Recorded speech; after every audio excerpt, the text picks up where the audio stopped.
રામ રામ ખેડૂત ભાઈ, કેમ છો બધા? મજામાં ને? આપ સૌનું સ્વાગત છે ફરી એકવાર એગ્રી ફ્યુચરમાં.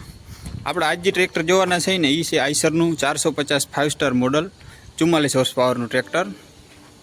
આ ટ્રેક્ટરમાં આપણે આગળ કંપની ફિટિંગ હેવી ડ્યુટી મેટલનું બમ્પર મળી જાય. બમ્પરની બાજુમાં આ ચૂલો મેટલનો જ મળી જાય હેવી ડ્યુટી. અને રેડિયેટરના વેન્ટિલેશન માટે અહીંયા જારી આપેલ આવે. એ જારીને સ્ટાઇલિશ કરવા માટે આમાં 5 એવા સિલ્વર કલરના જ બાર મારેલા છે. એથી ઉપર જાય તો આમાં હેલોજન ટાઈપના હેડલેમ્પ અને ઇન્ડિકેટરનું પ્રોવિઝન મળે. અને સેન્ટરમાં આઈસરનો લોગો મળી જાય. આ એનું પ્રી ક્લીનર છે, ઓઇલ બાથ ટાઈપનું એર ક્લીનર આવે. આમાં વાત કરીએ એની સાઇડ પ્રોફાઇલની તો અહીંયા 3D કટિંગમાં આઈસરનો લોગો છે, આઈસર લખેલ છે. એની નીચે 44 હોર્સ પાવરની રેન્જનું સ્ટીકર છે. અને અહીંયા વેન્ટિલેશન માટે સાઈડમાં એક જારી આપેલ છે. જારીમાં ધૂળ મીટી કે કચરો કે એવું કંઈ ના જાય ને, અને રેડિયેટરને સતત ઠંડી હવા મળે રાખે ને એના માટે વેન્ટિલેશનની જારી છે. ફ્રન્ટ એક્સલની વાત કરી તો ફૂલ heavy duty non adjustable straight front Excel છે. અને ડબલ એક્ટિંગ પાવર સ્ટીરિંગ સાથે આવે.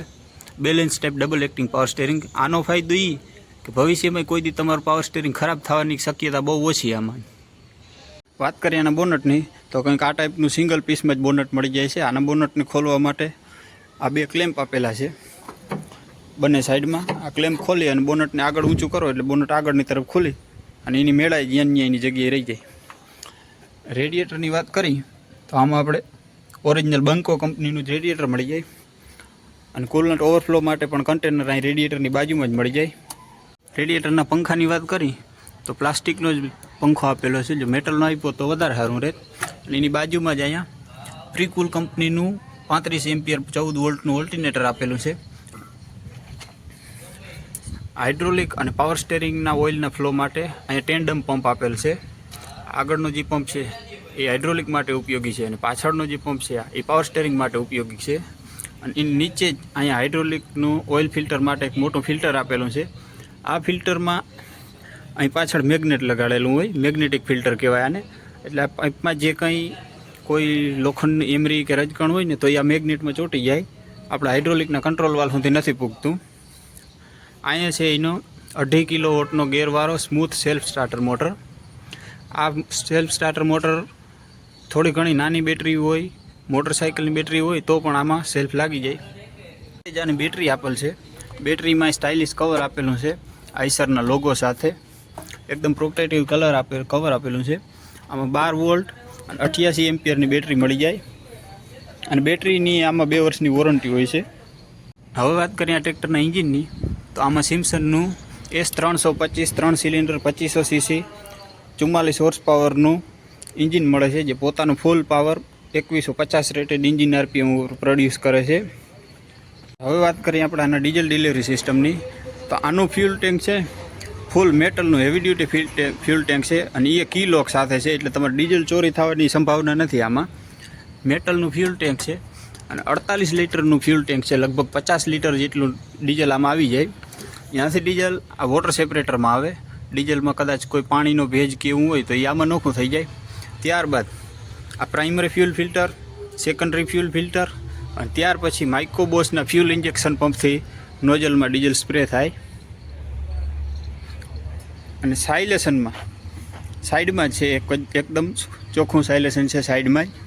પણ આપણો હાથ, કોઈ નાના બાળકનો હાથ ભૂલથી એ સાઇલેશનમાં અડી જ્યાં જાય ગરમ સાઇલેશનમાં, એના માટે પ્રોટેક્ટિવ જારી આપેલી છે.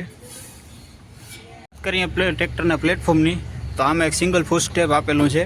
અને પ્લેટફોર્મ એકદમ ફ્લેટ નથી, વચમાં થોડોક બમ્પ છે. જો હાવ ફ્લેટ પ્લેટફોર્મ કરી દીધું કંપની તો વધારે સારું રહે. અને ક્લચમાં જોઈ તો એકદમ સોફ્ટ. આમ એમ થાય કે આપણે માખણના વાટકામાં હાઠીકું ફેરવીને એવો સોફ્ટ ક્લચ છે. આમાં સિંગલ ક્લચ છે. કંપની આમાં ઓપ્શનમાં ડબલ ક્લચ પણ આપે છે. પ્લેટફોર્મમાં નાનકડો બમ્પ છે છતાંય કોઈ જાતનું કંઈ એવું પ્રેશર આપણે ફીલ નથી થતું કે આમાં હાકેડ થાય કે હાંકવામાં મજા નહીં આવે કે થાક લાગીએ કે એવું. એકદમ ખુલ્લું અને સ્પેશિયસ પ્લેટફોર્મ છે. અને સીટની વાત કરી તો સીટ એકદમ કમ્ફર્ટેબલ છે.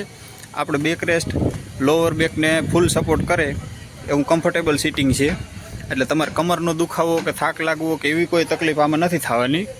વાત કરીએ અને ટ્રાન્સમિશનની તો આમાં હાઈલો સાથે મેઇન ગેરમાં 5 ગેર મળી જાય, એટલે ટોટલ 8 ગેર આગળ જવાના અને 2 ગેર પાછળ જવાના. વાત કરી ટોપના વ્યૂની, તો આનું બોનટ છે ને આખું સિંગલ પીસ જ બોનટ છે, એટલે એકદમ જોવામાં સારું લાગે અને આમ થોડુંક ત્રાહું છે, સ્લોપ છે થોડોક, એટલે વિઝિબિલિટીમાં મજા આવે. એકદમ ખુલ્લું ટ્રેક્ટર, ચારે બાજુ તરફ આપણે દેખાય. અને આ છે એનું ઇન્સ્ટ્રુમેન્ટ ક્લસ્ટર, એટલે મીટર. આ મીટર ફૂલી ડિજિટલ છે. આમાં એના એન્જિનના આરપીએમ, ટ્રેક્ટર ટોટલ કેટલી કલાક ચાલેલું છે એ, ઘડિયાળનો ટાઈમ બતાવે કે અત્યારે કેટલા વાગ્યા છે. આઈસરનો લોગો છે. આ એનું ડીઝલનું મીટર છે. આ એના બેટરીનો કાંટો છે. આ એના ઓઇલ પ્રેશર અને આ ટેમ્પરેચરનું મીટર છે. એ સિવાય બેટરી, હાઝાર્ડ લાઇટ એ બધા એના બ્લિંકેશનો અહીંયા આપેલા છે. આ છે એનું આઈસરનું સ્પોર્ટી 3 સ્પોકવાળું પાવર સ્ટેરિંગનું સ્ટેરિંગ. વચમાં આઈસરનો લોગો છે અને સ્ટેરિંગ નોબે આપેલ છે. તમે એક હાથે મૂવમેન્ટ કરો તો પણ સ્ટેરિંગ હાલે. હમણાં આપણે ટ્રેક્ટરને ચાલુ કરી અને પછી સ્ટેરિંગનો રિસ્પોન્સ અને આ પાવર સ્ટેરિંગ છે એનો ટર્નિંગ રેડિયસ કેવો છે એ હમણાં ચેક કરશું. ટ્રેક્ટરનો સાઉન્ડ સંભળાવી કેવો ટ્રેક્ટરનો સાઉન્ડ છે, કેવું ટ્રેક્ટરનું સ્ટાર્ટિંગ સ્મૂથ છે. તો આ સ્ટેરિંગની ડાબી બાજુની સાઈડમાં જ અહીંયા મેન હેડલાઇટના કંટ્રોલ મળી જાય. જમણી બાજુ હાથ લીવરનું છે અને એની બાજુમાં જ અહીંયા આપણે પાછળ જોવા માટે મિરર મળી જાય. નીચેની સાઈડ જોઈએ તો અહીંયા ઇગ્નિશન કી છે, અહીંયા હોર્નની સ્વિચ છે અને અહીંયા ઇન્ડિકેટર પ્લસ હેઝાર્ડ લાઇટની સ્વિચ અહીંયા મળી જાય છે. ફેન્ડરમાં જોઈએ તો ફેન્ડરમાં બંને બાજુ રેલિંગ આપેલી છે, પ્રોટેક્ટિવ રેલિંગ આપેલી છે કે કોઈ અહીંયા બેસે પિલિયન રાઇડર તો એને પકડવા માટે ટેન્શન નહીં કંઈ. અને એક ટૂલ કીટ આમાં કંપની ફિટિંગ જ આપે, એમાં નાનકડી ટૂલ કીટે આપે. બ્રેકની વાત કરી તો આમાં મલ્ટીપ્લેટેડ ઓઇલ ઇમર્સ ડિસ્ક બ્રેક આવે, જે ઓઇલમાં ડૂબીને હાલે.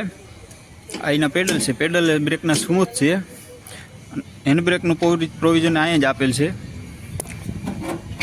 આ પગના રેસનો લીવર છે. ઓપરેટર સીટની ડાબી બાજુ નીચે જ અહીંયા આ પીટીઓને એંગેજ ડિસએંગેજ કરવાનો ગેર આપેલો છે. આ સ્ટીકર મારેલું છે એ પ્રમાણે ગેર છે. આમાં આપણે ડબલ પીટીઓ મળી જાય, 540 સ્ટાન્ડર્ડ અને મલ્ટી સ્પીડ પીટીઓ. આ લીવરને ઉપર ખેંચો એટલે 540 સ્ટાન્ડર્ડ લાગી જાય, વચમાં ન્યુટ્રલ અને નીચે ધક્કો મારો એટલે મલ્ટી સ્પીડ પીટીઓ ગ્રાઉન્ડ અને રિવર્સ આવી જાય. આ બાજુમાં જ આઈસરની બ્રાન્ડિંગવાળું USB ચાર્જિંગ સોકેટ અને મોબાઈલ ફોન રાખવા હોલ્ડર મળી જાય છે. ઓપરેટર્સના સીટની જમણી બાજુમાં આપણે હાઇડ્રોલિક લિફ્ટના કંટ્રોલ મળી જાય. આ એનું PC લીવર છે, પોઝિશન કંટ્રોલ લીવર. આ એનું DC લીવર છે, ડ્રાફ્ટ કંટ્રોલ લીવર.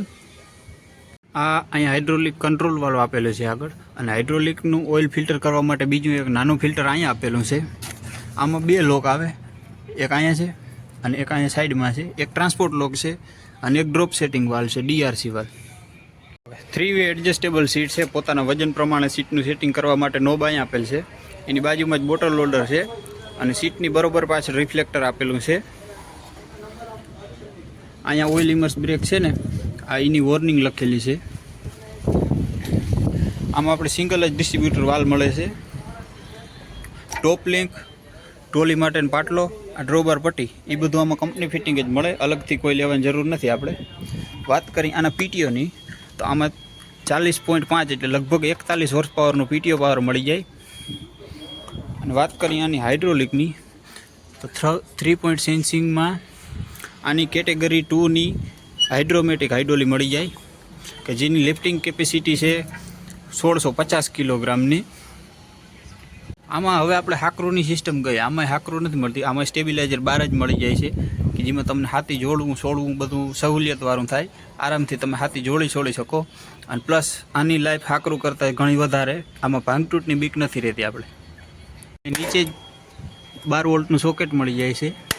ઇન્ડિકેટર અને ટેલ લેમ્પની વાત કરીએ તો એ જે રાબેતા મુજબ રેગ્યુલર મળે એ જ મળી જાય છે.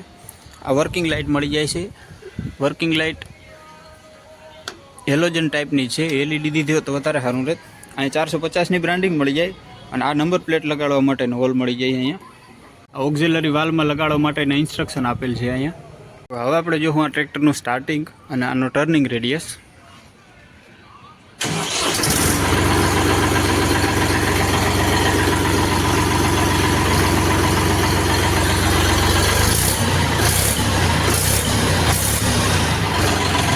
એકદમ સ્મૂથ સ્ટાર્ટિંગ છે, ગિયરવાળો સ્લેપ છે એના લીધે સ્મૂથ સ્ટાર્ટિંગ છે. ખોટો ધુવાળો નથી કરતો કોઈ સ્ટાર્ટિંગમાં. અને આ ચેક કરો આનો ટર્નિંગ રેડિયસ. અને આ સ્ટેરિંગની સ્મૂથનેસ ચેક કરો, જાણે 4 વ્હીલ હાંકતા હોય ને એટલી સ્મૂથનેસ છે સ્ટેરિંગમાં. અને બંધ કરવા માટેનું લીવર અહીંયા નીચે મળી જાય. આ એની ઇન્ફોર્મેશન પ્લેટ છે, આઈસર 450. ફ્યુલ કન્ઝપ્શનની વાત કરી તો 271, એટલે કે 1 હોર્સ પાવરની તાકાત 1 કલાક સુધી કરવામાં 199 ગ્રામ ડીઝલ જોઈએ આ ટ્રેક્ટરને. અને 40.1 હોર્સ પાવરનું પીટીઓ. 5/2025નું મેન્યુફેક્ચર છે આ ટ્રેક્ટર. કરીએ આના ટાયરની તો આમાં C8 કંપનીના 6016ના આગળના ટાયર અને C8 કંપનીના 14/9/28ના પાછળના ટાયર મળી જાય છે. ટાયર અને ફેન્ડર વચ્ચે ગેપની ચેક કરી તો એમાંય ગેપ ઘણો છે, 3-4 આંગળનો ગેપ છે. 14ના મોટા ટાયર છે છતાંય અહીંયા ગેપ ઘણો છે. આરામથી કોઈ ધૂળ ઢેફું કે કાકરો ફેન્ડરમાં ટાયરમાં એ હલવાય એમ નથી.